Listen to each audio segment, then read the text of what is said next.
ఇప్పుడు రష్యా శాస్త్రవేత్తలు, ముఖ్యంగా Russian federal medical and biological ఏజెన్సీకి చెందిన సైంటిస్టులు అదే ఎంఆర్ఎన్ఏ టెక్నాలజీని ఉపయోగించి క్యాన్సర్ను అంతం చేసే ఒక విప్లవాత్మక వ్యాక్సిన్ను అభివృద్ధి చేశారు.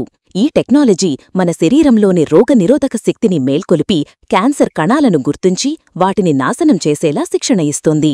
సింపుల్గా చెప్పాలంటే మన సైనికులైన రోగనిరోధక కణాలకు శత్రువులైన క్యాన్సర్ కణాలను చూపించి వారిని ఎలా అంతం చెయ్యాలో నేర్పిస్తుందన్నమాట.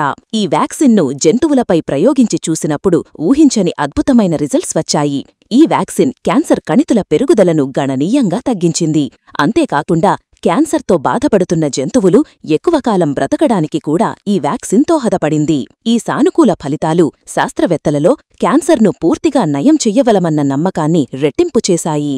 ప్రస్తుతానికి ఈ పరిశోధనలు ప్రధానంగా పెద్దప్రేగు క్యాన్సర్ మీద ఎక్కువగా దృష్టి సారించాయి. అయితే ఈ వ్యాక్సిన్ కేవలం ఒక్క రకమైన క్యాన్సర్కే పరిమితం కాదు. మెదడుకు వచ్చే గ్లియోబ్లాస్టోమా అనే భయంకరమైన బ్రెయిన్ క్యాన్సర్, కంటికి సోకే అరుదైన క్యాన్సర్ మరియు చర్మానికి వచ్చే మెలనోమా వంటి అత్యంత ప్రమాదకరమైన క్యాన్సర్ల మీద కూడా ఈ వ్యాక్సిన్ను ప్రయోగిస్తున్నారు. ఈ పరిశోధనలు కూడా మంచి ఫలితాలను ఇస్తుండటంతో భవిష్యత్తులో ఈ ఒక్క వ్యాక్సిన్ అనేక రకాల క్యాన్సర్లను ఎదుర్కోగల శక్తిని కలిగి ఉంటుందని శాస్త్రవేత్తలు గట్టిగా నమ్ముతున్నారు.